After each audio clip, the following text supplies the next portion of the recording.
আমাদের মৃত্যু কখন কিভাবে হবে তা এক রহস্যই বটে, যা কেবলমাত্র আল্লাহই জানেন।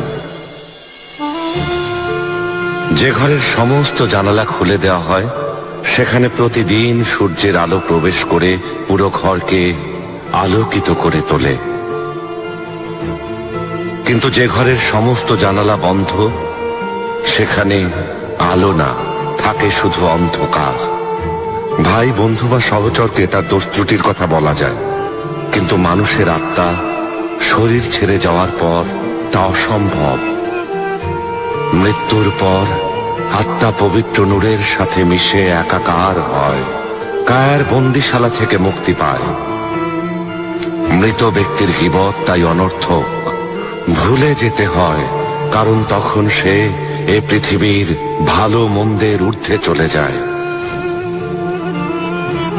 কাউকে খারাপ চোখে দেখো না, কাউকে খারাপ বলো না, না দেখে কথা বলো না, নিজে না শুনে স্বচোখে কিছু না দেখে কাউকে দোষারোপ করো না।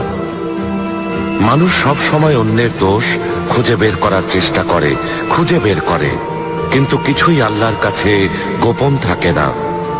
মানুষ দেখে, তবে সে দৃষ্টিতে আল্লাহর নূর না থাকলে সবকিছু ঘোলাটে মনে হয়। প্রকৃতপক্ষে সমস্ত নূর আল্লাহর নূরের অংশ।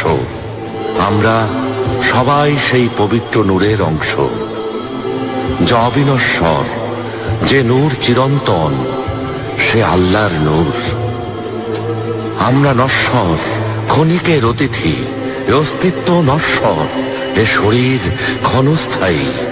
হে আল্লাহ, আপনার রহমত আর অপার করুণার কথা ওই পাখিরাও জানে, যারা আপনাকে ভালোবেসে ডানা মেলে উড়ে বেড়ায়। তারা মেঘের ওপারে চলে যায়, 7 আকাশে বিচরণ করে, শুধু আপনার সন্ধানে। হয়তো ওরা আপনার নূরের ঝলক দেখেছে, তাই ওরা এত সাহসী। ভালোবাসার সন্ধানে ওরা খাঁচা ভেঙে উড়ে যায়।